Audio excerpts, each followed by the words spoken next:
possible. This is the accommodations and modifications session, so that is kind of our focus. I'm Chris Kerrigan. And I'm Kate Herman. Yep, I teach at East Bethel Community School in this district. I teach K-5 as a reading specialist working intervention. I taught K-8 in Minneapolis for 13 years as kindergarten and all the way up to 6, 7, 8 as a reading intervention teacher. All right.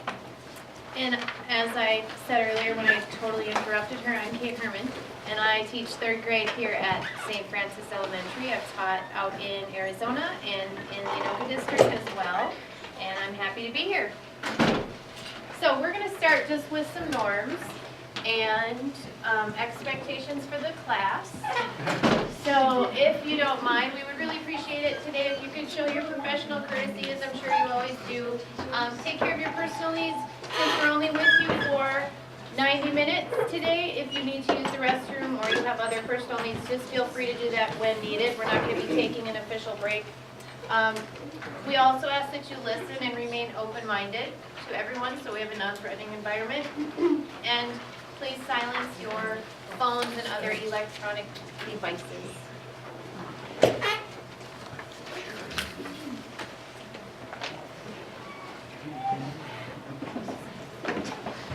You had an article that you read as a pre-work to what we're doing today. What we'd like you to do is, with a group around you, I see some natural groups of 3s and 4s, and if you don't have a natural group of about 3 or 4 people, then you'll want to situate yourself so you have that. We'd like you to go around your group and share one thing you found interesting from the article or something you think you will use.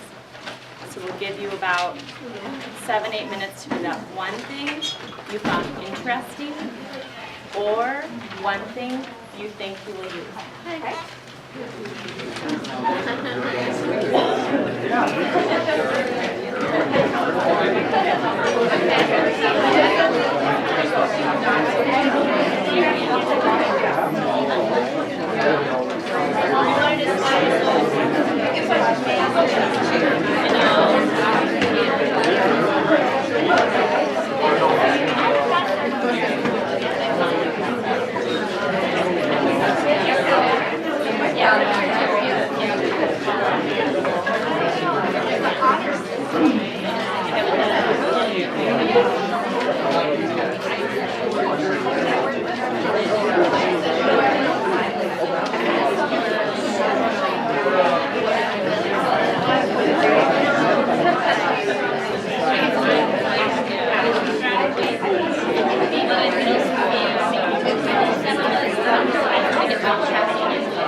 Try to add a little.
Okay, you've had a chance to share. Let's come back as a group.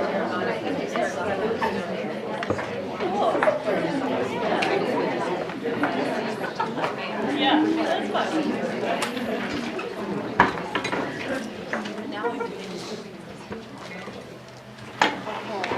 Before I take a little bit of, I just want to have a couple of people group share out, but before I do that, I want to give you just a teeny bit of background on the things we're going to share and where some of the research behind this particular strategy and the other strategies we're going to share with you come from. The AFT spent a lot of time several years ago researching the programs that have the most impact nationwide on student achievement and reading. And one of the things that was really, really critical that they looked at when they were evaluating what programs to endorse and what programs to instruct myself and Kate and other trainers for AFT that are local and national trainers, was looking at the Ellison Font levels of research model. And there's 3 basic levels of research. I see some people nodding their heads, so they're familiar with it. The first one is the theory level. If you have a hypothesis, you test it in your classroom, it might work for you, it might not work for your neighbor, but it works for you, and so it's something you have that's tried and true, and you use it.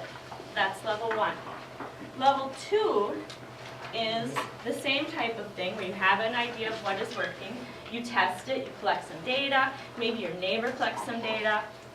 You're looking at the strategy. It might be working building-wide, it might be working in a building of the same demographics, and that's level 2 research. Level 3 research is research that's been replicated in large scale, in large school districts and small districts across the country with all kinds of populations. So if it's working down south in a southern school, it has the same effect if the strategies are used according to the research that it does in a school up north, in a school on the East Coast, in a poverty school, in a enriched school, in a private school. You're looking at strategies that the research base is extremely strong. And the strategies that we're using and talking about here are research level 3 strategies. Just so we have that kind of in the background. So you kind of have that background on where the information that you get is coming from. AFT did a lot of research and put together a whole training curriculum. Yeah. What does it stand for, and is there a notes on this? That actually comes from instructional strategies that work across, is it content area and small? Disciplines. So it's Yeah. called AF. American Federation of Teachers. American Basically your national level union. And then the course this comes out of is instructional strategies that work across disciplines. The other thing I want you to know is that the strategies we're going to show you, although the research base is wide on them, and it has been used at all levels, the original course that was put together for high school. So the strategies you're seeing originally were put together for high school and have been modified and adapted to be used at the elementary level, middle school level, and primary school level. So there's a wide usage of the strategies, but the initial focus for developing the course and looking at the strategies was to look at that particularly. Because sometimes high schools are overlooked in terms of what they get, what they have for strategies, what they have for curriculum. So that was an initial focus. I'd like some people to share out just a few on what you found either interesting or what you'd like to try. Just a couple. Yeah. Well, I do preschool, so I guess the peer tutoring that I kind of thought, I just kind of that starter thought of it, of doing kind of more some self-correcting activities, like doing, match games and smart board or something where they touch one of those little flip cubes and the answers on the back and doing it buddy-wise. Since I don't think you could actually do peer tutoring necessarily with that knowledge base, but kind of starting it out that way. Kind of concept. Yeah, of working together at something. Mm-hmm.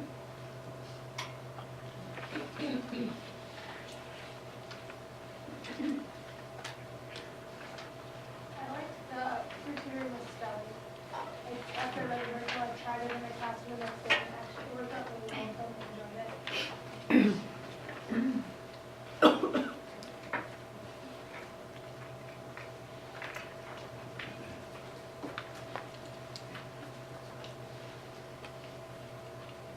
I think I was going to use, I really like when they talked about the paragraph shrinking, especially for the honors civics kids, as honors kids want to write the whole textbook out for their answer. And it's really hard for them to go, no, just this much, and then like do a peer editing and how they talk to each other about how short their sentences and do they have it.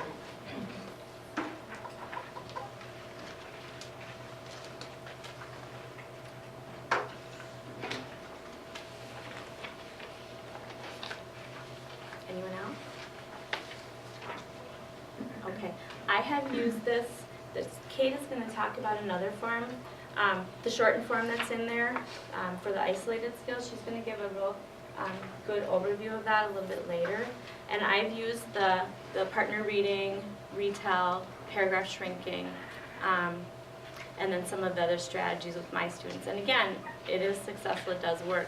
One thing I've done with the paragraph shrinking is they have to count on 10 words or less. And it doesn't always work for a lot of text, but if they have to read a paragraph, 10 words or less, they really have to start focusing. If everybody counts out how many words is that, oh, that's 15, shrink it down more. So they have to work really hard to get that main idea and be very concise. So that's just another piece to that strategy. But you have the article and you have the opportunity to use pieces of it, and Kate's going to talk a little bit more. The last thing I want to mention is I was looking at the current research, because if you notice, some of the research is not extremely current because this was looked at several years ago, but it is kept up to date. And last week, according to Johns Hopkins, this is one of the top 3 of the most effective intervention programs in the United States, particularly for at-risk kids. So that was Johns Hopkins a week ago, just so you have that background too. The other thing at the elementary level that I do, the 10-word summary is a lot harder for the younger kids. And so since I teach 3rd grade and we're also working on counting money, I just did this the other day and they loved it. I did what's called a $2 summary, and I gave them, I said, each word will cost you 10 cents. And you need to keep track of how many words you're going to use. So these have to be really valuable words for you. And they figured out really quickly that like a and the and those article words were not worth 10 cents. And so they threw those out. But I said you have to spend exactly $2. And so technically they had to also do a little math and figure out, oh, that would be 20 words, and do that piece of it too, because I put extra blanks on the paper, which really threw them off. But I do that really well. So that's another way to kind of adapt that piece of the PALS program. And then the other thing I wanted to say too, off of what Chris said with the research, Roz, who is, what's her actual? I think she took over as, and Carrie, you can help me if you know, the lead person with education research and dissemination. That's the ER&D piece of the department that looks at putting the curriculum together.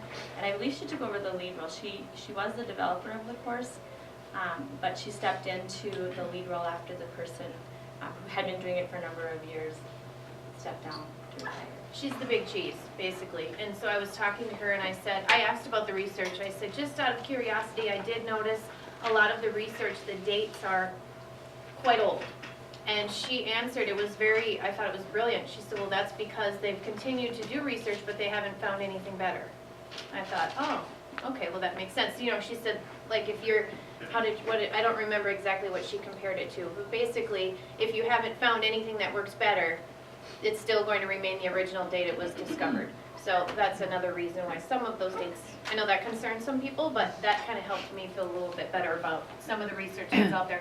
On another note, if you wouldn't mind taking out your In the Neighborhood page, please. This is a grouping strategy that can be used across all disciplines of all age levels, and you can use random pictures that appeal to your elementary kids, your middle school kids, your high school kids. It could be anything. But what we're going to ask you to do today, just real quickly, is to walk around the room, and I have a bell. Go figure, and I'm an elementary teacher. That makes all kinds of sounds. So when I ring the bell, if you could just stop and return to your seats, that'd be great. But what we're going to ask you to do is find someone in the room to be your clock partner. So you will write their name down under the clock, and they will write your name down under the clock. Then you'll find a new person to be your chef partner. You'll write their name down on your paper. They'll write your name. Does that make sense? Okay. So once you get all of your partners, 4 different people, if you could return to your seat, that would be great. Go. What do you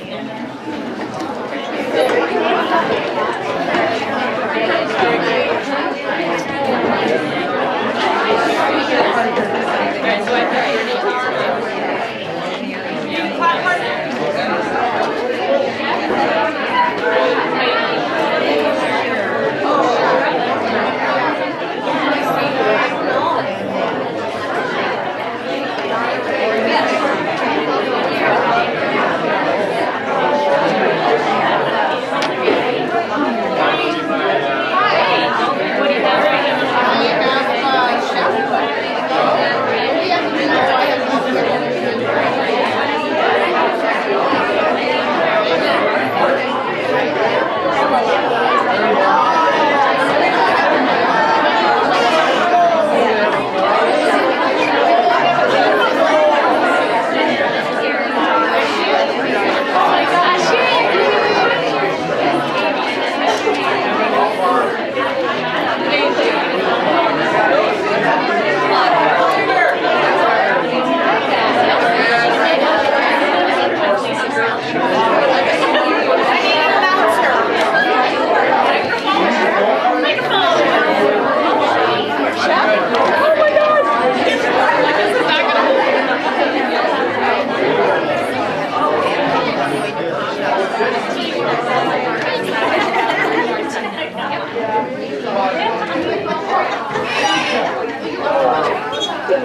Ladies,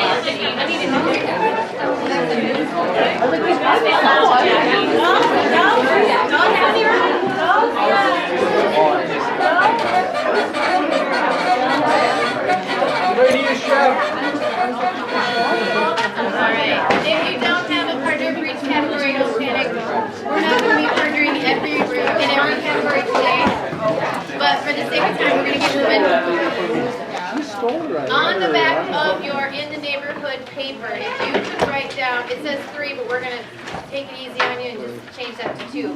If you could write down 2 advantages of accessing prior knowledge, in your opinion, on the back of your in the neighborhood paper, please do that now. 2 advantages that you feel are advantages for accessing prior knowledge.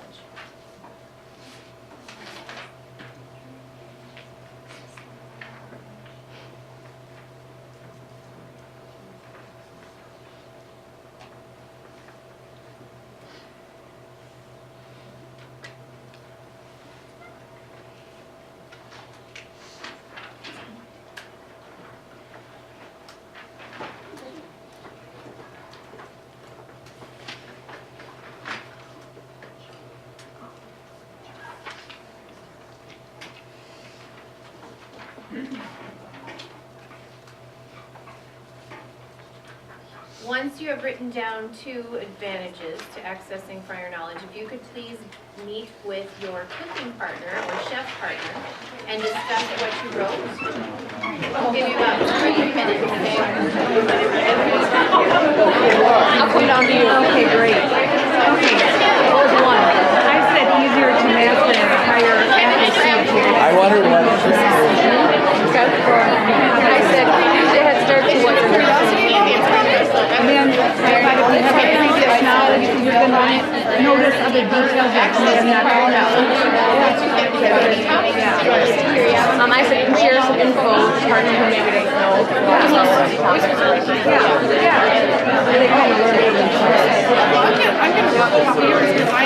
Kind of a cool thing to do. Yeah, that is. Are you okay? And get, you know, like, people, different people and get people around.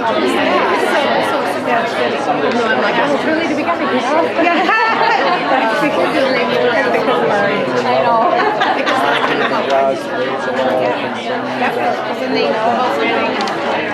I'll think of it. Okay, build it and deepen it, right? Yeah. Okay. Yes. Okay.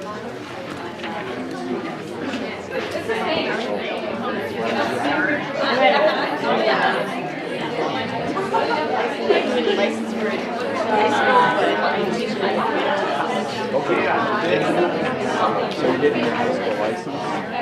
You're keeping it. I tried to keep it out. I used to teach high school. So you're keeping it. It is interesting. A lot of people Yeah. are retiring or When they ask the question like, did you see in your class? But if there's some in No, there's Southern.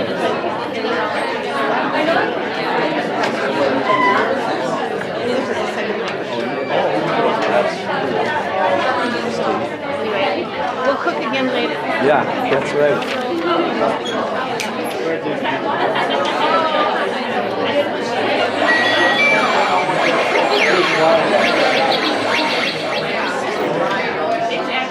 That's supposed to be a spaceship. Usually gets them more excited than quiet. All right. Is there anyone who would like to share either something you wrote or something your partner shared with you that you felt was interesting or kind of an aha moment or something that should be shared with the group? So something of your own or something perhaps that your partner shared with you. And you don't have to say your partner's name. We can remain anonymous. Not threatening. Scaffolding, so like you're able to build upon something you already know and learn deeper, further into that subject.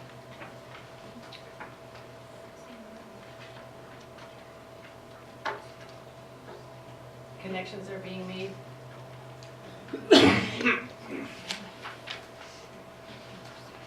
Maybe give introduction to someone in your class that doesn't know much about the topic. You're not wasting time on things that they already know. I heard that over there too. I think that's a big one. You know, we're under so much pressure these days to get so much done. It sometimes feels like there's more and more given to us and not enough time in the day. And so I think that's a huge important piece as well. When we access their prior knowledge, we know what to spend most of our day on or time rather than, you know, reinventing the wheel and going over things they may already know.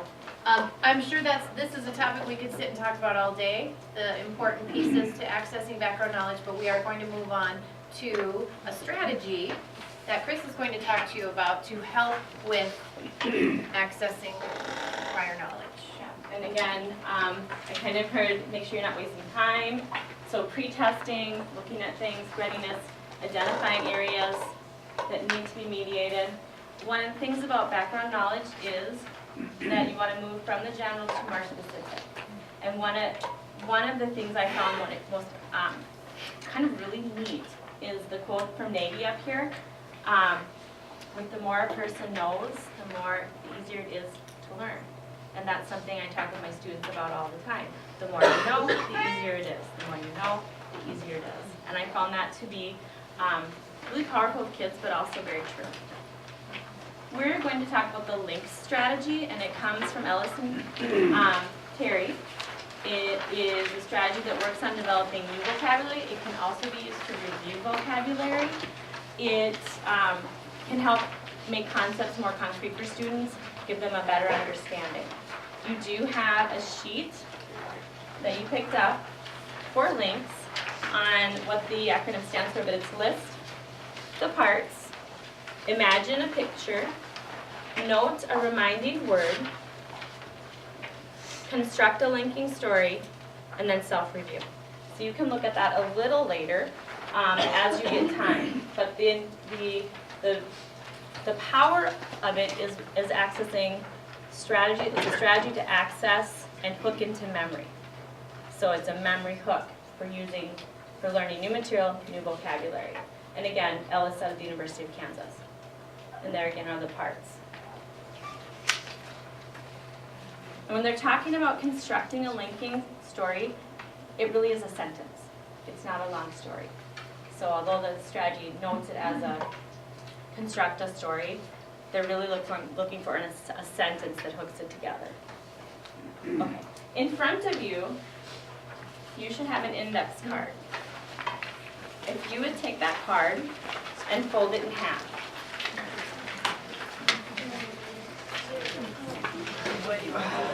Which way do you want Up the tall building way. There's my elementary school. This would be the hot dog way, tall building way. I guess it doesn't matter. In half. You can almost make a little tent out of it. Hamburger fold. I've heard that too. Hamburger hot dog. Yeah, I've heard that too. All right. On the front of it, would you please write the word Matin? M-A-T-I-N. On the top part of the card. Matin. M-A-T-I-N. That'll be our new word. Comes from Shakespeare.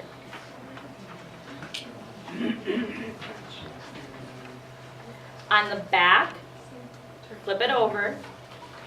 On the back of where you wrote Matin, write Satin.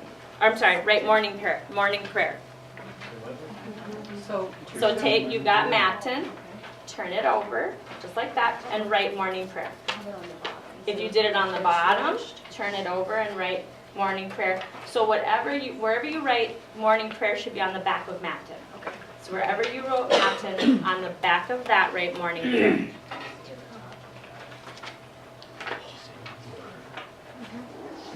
have it? I see some confused looks. Can I help? Is anyone confused enough that I've lost you? Okay. All right. Now, go back to your side with Matin. Below it, write satin. That's going to be our reminding word, satin. Like satin sheets. So you've got Matin, satin.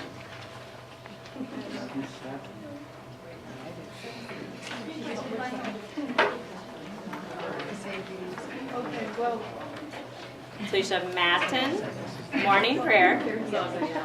That's okay. Satin. Yep. Oh, I didn't want to, okay. And then on the back of satin, my reminding sentence is, I said my morning prayer on my satin sheets.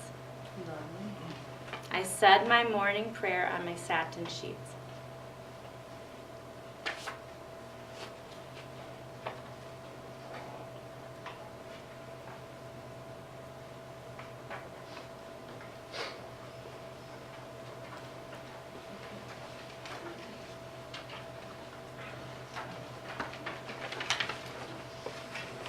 Okay, so fold it up so that you can see matin. Flip it over. The reminding word is satin. What's our sentence?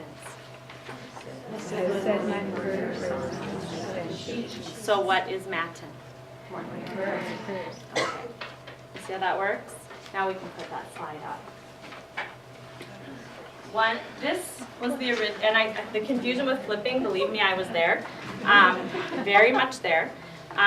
This was the way it was originally done with high school students, was with the index card or a quarter sheet of paper, so it was very easily accessible.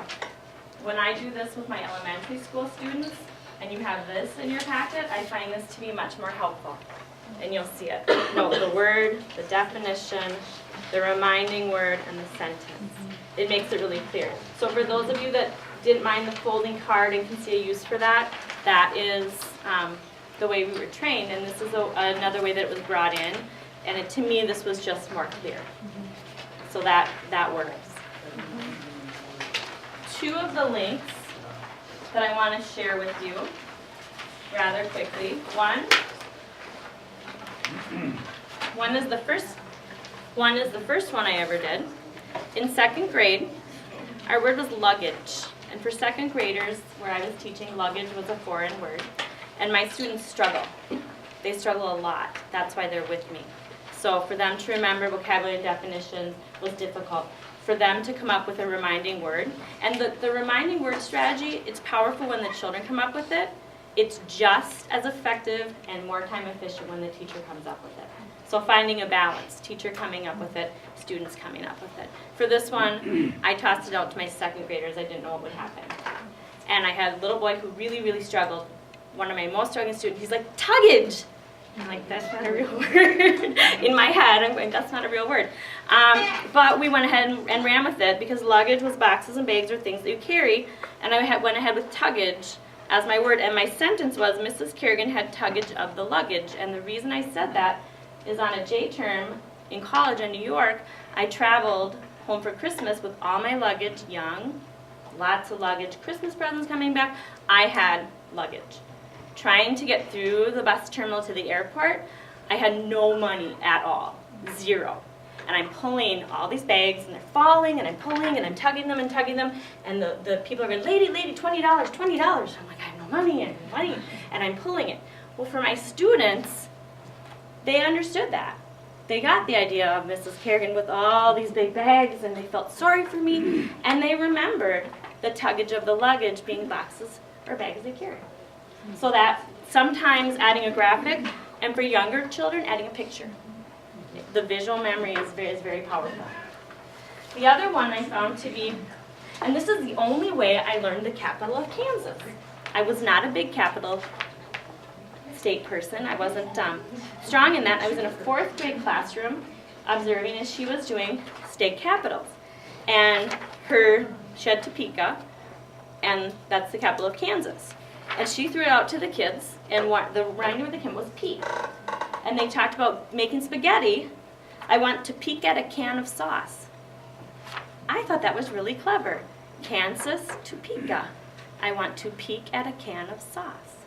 So I now know that Topeka is the capital of Kansas, because if I want to peek at a can of sauce, I will remember Topeka. So, but it's powerful and it's neat. What we're going to do now, in your packet, and I'm only going to give you 3 minutes to do this. I'm not giving you a lot of time. You have this sheet. I'd like you to think of a term from your content area. Meaning, reminding word, sentence. It works best with simplicity. So I'll give you 3 minutes. Go ahead.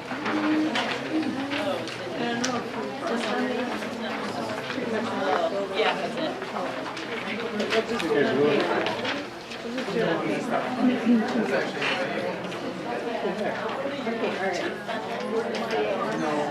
Fail, whale, log.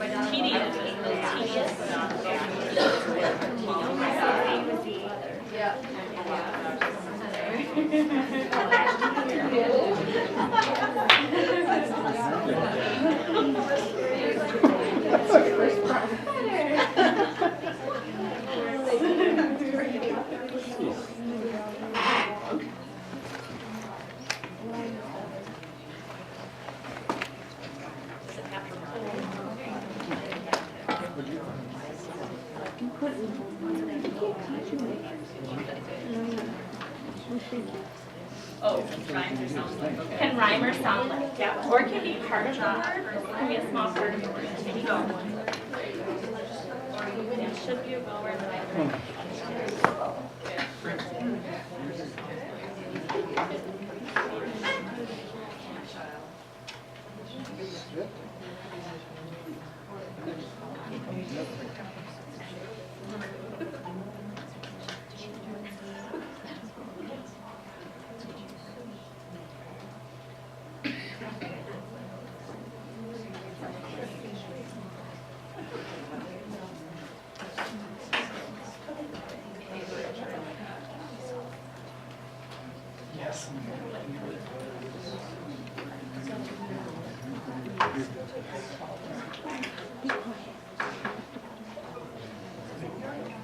Okay, I know some of you are still working. Do we have anyone brave enough? Anyone? Anyone brave enough to share theirs? Remember, non-threatening, non-judgmental, professional courtesy. Yes. Okay. My word was gigantic, and the definition is big. My rhyming word was Atlantic, so I wrote the Atlantic is gigantic. And because I have your fourth graders and I was wondering what to do with that word, I'm going to use that. I like it. Yeah. Second grade word was devour for a spelling word. And I thought sour, but I did eat quickly as the vocabulary, and I gave the description that our dog devours his food, his dog food. And that they, you know. Eat quickly. They eat quickly. Quickly ate his dog food. Okay. Yeah. We did ours together. We have kindergarten, and our word is weather. Definition, what it looks like outside. And our reminding word is feather. And the windy weather blew the feather. I'm going to share one more with you too. When I did teach kindergarten, I used alphabet books. There was one book I loved, but the word was aviary for A. And for younger grades, a language experience board can work even better than 4 boxes. And so aviary, a place for birds, my reminding word was very. And aviary is a very, very special place for birds. And we went through it a couple times, and I put it away. And this was in a summer program before first grade. And when they came back 4.5 weeks later, I asked about what an aviary was, and every single one of my students that I had 4 weeks before knew an aviary was a very, very special place for birds. So younger students, language board. Okay. Get back to you, Kate. Oh, maybe I should quick talk about that. The S for self-test, you can fold it. So you have your word and reminding word, and remember your definition. You can use your definition in your sentence, do it this way. So it's for self-test, you can cut it up and play memory. Those are some ways I've seen it used. You kind of already covered these, right? Yeah, I think so. Okay. So I'm going to just kind of touch on classified peer tutoring. So we're gonna change gears a little bit, and that was the topic that you read about in your article. And the researchers, once again, Barbara Terry from the University of Kansas has done extensive research on the benefits of class-wide peer tutoring, as has Lee Greenwood, and other research has been done at the University of Chicago. And I believe one of your handouts from the front table that looks like this. The bulleted page, I'm not going to read this to you, but this also, if you're interested in some of the research on the benefits of classified peer tutoring, has a ton of information, a great wealth of information with those research as well. So that's something you have, but I'm not going to go over with you right now. Entertainment reading in your free time. And class-wide peer tutoring is something that we use to build on previous knowledge or help review. So it's not really meant to introduce a new concept, it's meant to build on what kids already know. I know in my 3rd grade classroom I use it with Flash Math. I'm not sure if everyone is familiar with that, but it's kind of, it's a way for kids to review their basic math skills. So it includes flashcards and probes and the tutoring process. So I don't necessarily team up my kids based on abilities. We do a lot of different partnering. So if you might be a partner with the person you're sitting next to today, you might be a partner with the person you're sitting across from today. I know the article suggested some people believe in partnering with a higher level with a lower level. Some believe in going in the midstream, some believe in going all over. So that's really kind of your personal preference. Can I interject for a second? Sure. Part of the research when we were trained was that you don't pair a real high with a real low. You can go above 1, so a low with a middle with a high, but you don't want to pitch your real high, real low. And I think too, it depends on your content area that you're trying to build upon. One of the most important pieces, however, is to make sure that the kids follow the script as closely as possible. I know it's easier said than done, but I've actually seen it in kindergarten. I've seen them do it, I swear, I wouldn't lie to you. I was in there, and they can do it. It just takes a lot of practice and a lot of reminding. I've also seen it in a high school, I believe it was junior, senior biology or chemistry. It was a science class that was way above my head. They were saying words that, oh man, it was amazing. But those kids could do it, and they really, they had fun with it. I would say that maybe they were a little more laid back with the process. The elementary kids can be pretty serious, and the older kids were maybe a little more laid back, but they really did do it, and they did a nice job with it.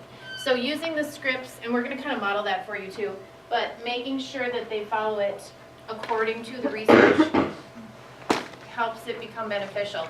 And to show you how it works, I'm going to ask you to turn to your pre-test in your packet. It's in the PowerPoint packet. It says class-wide peer tutoring definition pre-quiz. Can't be a free quiz, we already covered math. Sorry, well, you know, sometimes we like to give you some help. Everyone wants to feel successful, right? And isn't that nice that you remember that? Yes. Now, what I would like you to do, to the best of your ability, please, go through each word and just write a simple definition. There should be one that you already know.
he spell correct? Spelling does not count. Okay, we're gonna, if you're not done, I'm just gonna trust you that you to correct your own paper. I'm going to give you the answers, and you don't need to write them down. We'll give you an answer sheet after we're done, but if you got it wrong, please mark it wrong. I trust that you'll be honest. Number 1, minion. Does anyone want to offer a definition? Yes? The little yellow guys on Despicable Me. Yes, actually it means darling or favorite. But yeah, this came out before those movies, and so I just Small person wrong? It's Shakespeare. It's Shakespeare. Darling small person? well, that might be a good link to use when you're practicing. But do I mark it wrong? Yeah, darling or favorite. I thought it would be like all cast person, minion. I know. This is from Shakespeare. Yeah, I should. Sorry. I should preface that. Okay, number 2, disperse. Disperse, to pay out, or spread, yes, to pay out. Number 3, harbinger. Harbinger, I don't even. Forerunner. Forerunner. Forerunner? Forerunner. What is, Yeah, what does that mean? Harbinger. is it actually? Do you want me to talk about harbinger, or is it like, Do you want me to talk about that? Sure. That in Shakespeare's time, the harbinger, the forerunner, when there was danger approaching or there was something that they needed to get across, the harbinger took that information ahead of what was going, kind of like Paul Revere, the British are coming, the forerunner. So I wrote a messenger. Yeah, that'd be correct, good. Missive. Letter or decree? Message or letter. Directive? I put directive too, but no. Because usually a missive is used by like quotes. That's a missile,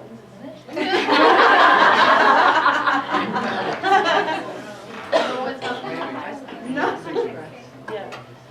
Number 5, matin. Morning prayer. Oh, such a bright group. Number 6, surcease. End or death. Oh, Chalice.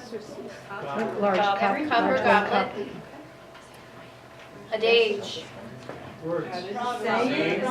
heard it over here. Proverb, yep. Okay. Good. Wassail. Drink? Cider type of beverage? Revelry or drinking party. Oh, Drinking it party. is a drinking party? Yeah, has to have party. A spice what? Wine. For Shakespeare. And metal. Interfere? Yeah. That's what I people's would have business. thought too. This, spirit or temperament. Oh, What you're made of? But it has to be the spirit. This way, yeah. These are, as mentioned before, these are from Shakespearean times, so the current definitions may differ today. But this is just an exercise to kind of get you familiar with how classified peer tutoring can work for you. So, guess what we're going to do now? We are going to use classified peer tutoring to help us remember the definitions to these words. oh. But before you do that, we will model how classified peer tutoring works in the classroom. We're going to follow a script quite closely. Chris, can you be the tutor, please? And I'll be the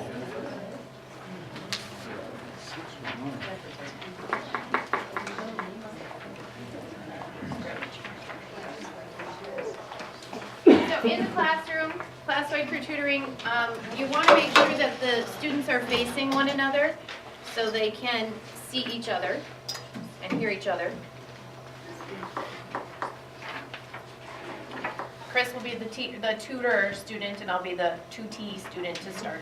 And then we switch roles. And having a script or having a setup process is really, really important. It's critical. The key is to the setup. The more setup you do, the closer you can stick to the research base, the better results you're going to get. The less scripted, the less structured, even though it's a little stilted and seems uncomfortable at first, the less likely you are to get research-based results. So just keep that in mind. Okay. Minion. Darling or favorite? Correct. You mark 2 points. It's important for the tutor to say correct. Not good job, not great, correct. So you did a correct or incorrect. So you got feedback that's not judgmental. Disperse. Pay out. Correct. So I record 2 more points by putting a slash through the number 4. Chalice. Forerunner. Incorrect. The answer is chalice, cup, or goblet. Repeat the word and the definition 3 times. Chalice, cup, or goblet. Chalice, cup, or goblet. Chalice, cup, or goblet. Correct. And I slash 1 point, giving me the number 5. Metal. Let me think. Let's see. I knew it before. You must either give the answer or say I don't know. I'm trying to remember it. Okay, I don't know. All right. The answer is metal, spirit, or temperament. Please repeat the word and the definition 3 times. Metal, spirit, or temperament. Metal, spirit, or temperament. Metal, spirit, or temperament. Correct. And you get 1 point for a total of 6. Adage. Proverb. Correct. You get 2 more points for a total of 8. Okay, so you kind of get the idea, and then you continue that for, I know in the article, I believe it said 10 minutes, but in my classroom, we do it for 4 minutes, and then we switch, and then, so then I would become the tutor, Chris would become the student, the tutee, and we switch roles, and then after we're done with our 4 minutes switch, 4 minute switch, then we take our quiz, or our pre-test, or our post-test, actually, it would be, so. And I do 4 minutes and 4 minutes, but I do it daily for 3 days in a row because the research shows 3 days, and then we use it for our vocab test on Friday. So I use it, 4 minutes and 4 minutes. It's once you do the setup, it's quick. The setup's going to take you a half hour, a couple days. Once they have it, it's quick. And this may not, perform miracles today with our shortness of time, but I think you'll be impressed with the results. So we're actually going to try this, and I would like you to please. Is the script in the? Oh, I'm going to pass that out for you. Sorry. But I would like you to get with your golf partner. All you're going to say is, You don't have one?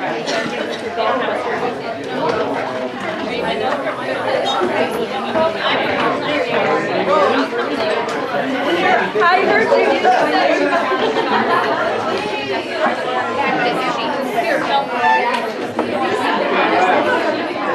Are we supposed to have one?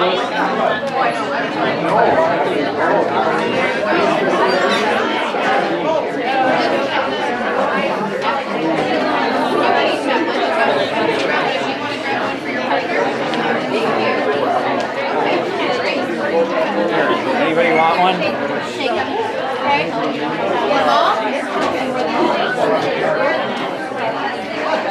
No, we're just practicing right now.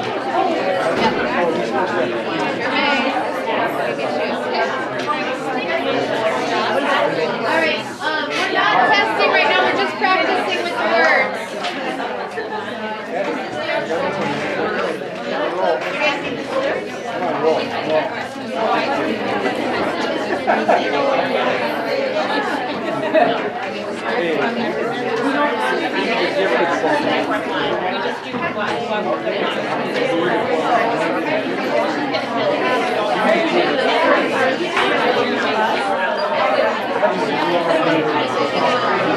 Okay.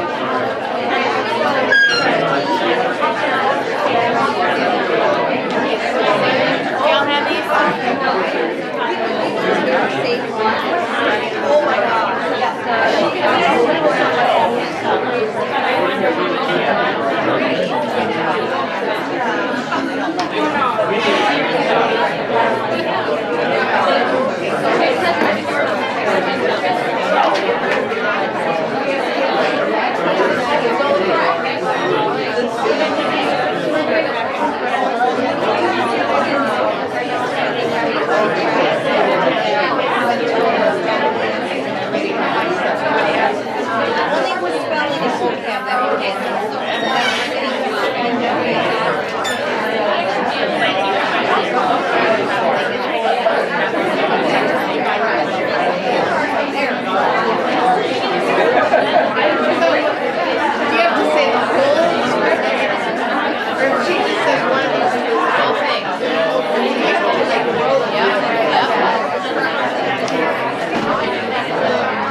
official script, we're just going to, when I say go, now that everybody has the words and the definitions, one of you will be the tutor, one will be the tutee. So the tutee, put your paper down, don't look, and then when I say go, the tutor, you just pick a word, like minion.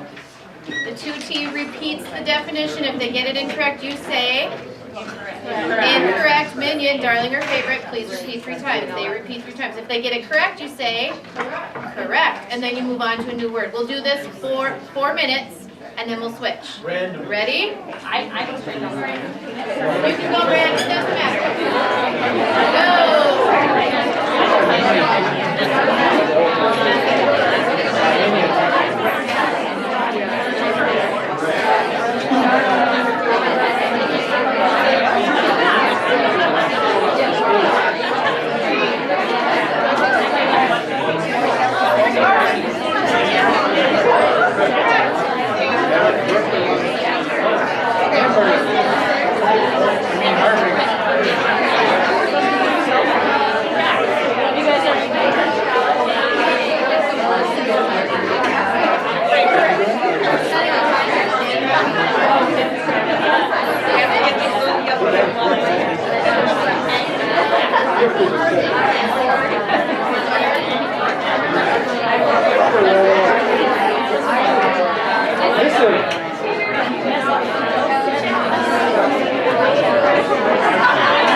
Now what do we do? All right, no, and get over here. Yes. Yeah. Ready? You look ready? Don't say others. You used to do a whole angel a lot. Just hanging on. Where your contacts?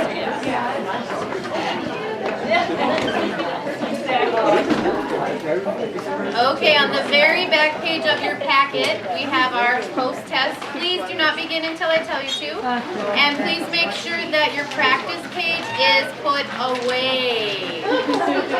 No fair. No cheating.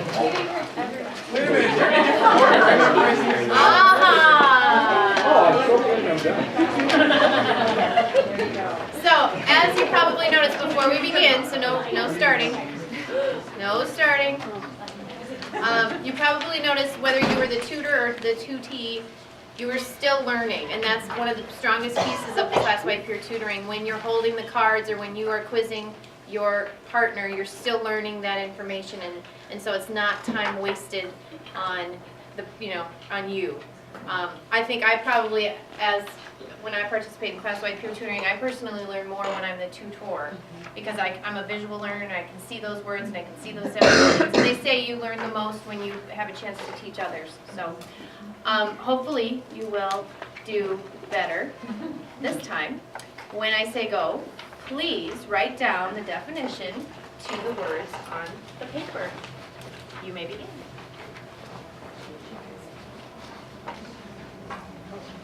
No peeking on the back of your PowerPoint.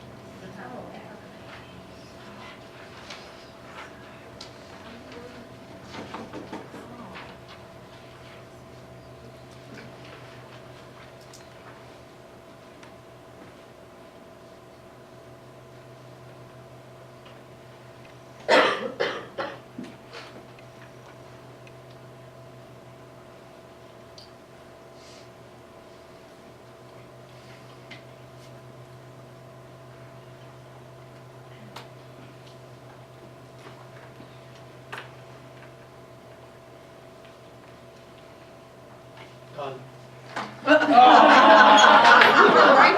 There's always one. We knew it would be you. That's why we're also going to put the following directions so everything go fast.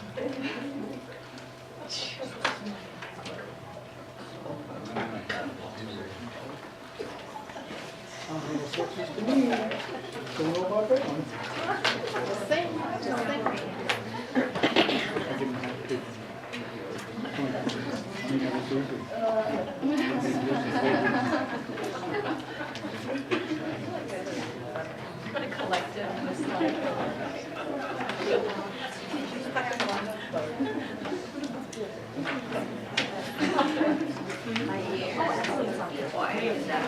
When you are done, you can go ahead and self-correct your papers with the study sheet we gave you.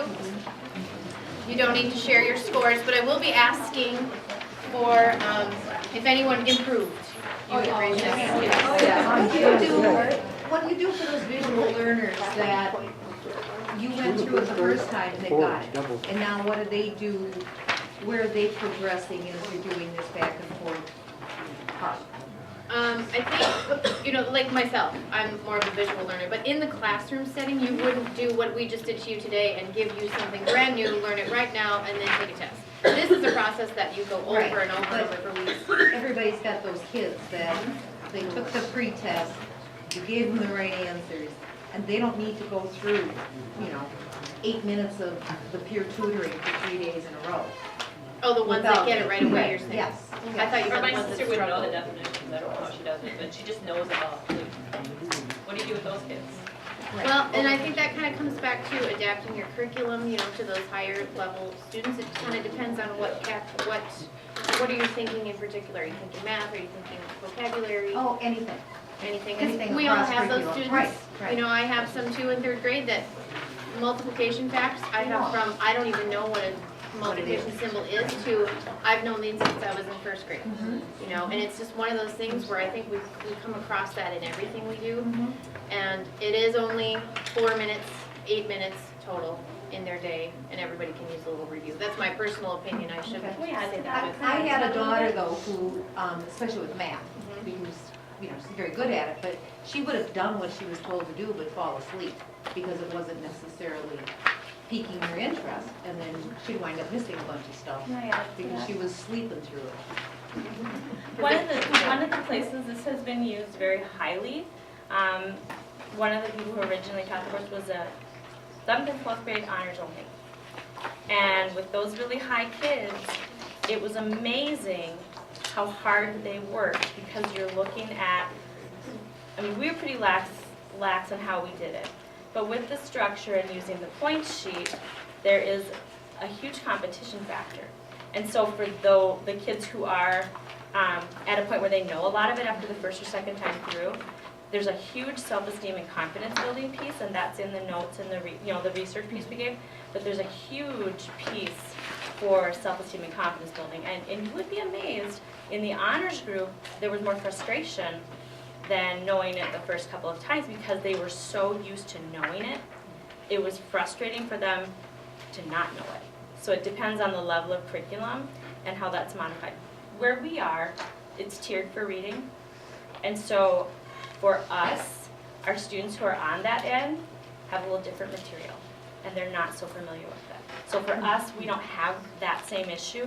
You could pair too high with a different list if you really are confident. They pre-tested, they knew it, then by all means, let's go here. You don't want to isolate them all the time, and being part of the group and building that confidence is really important.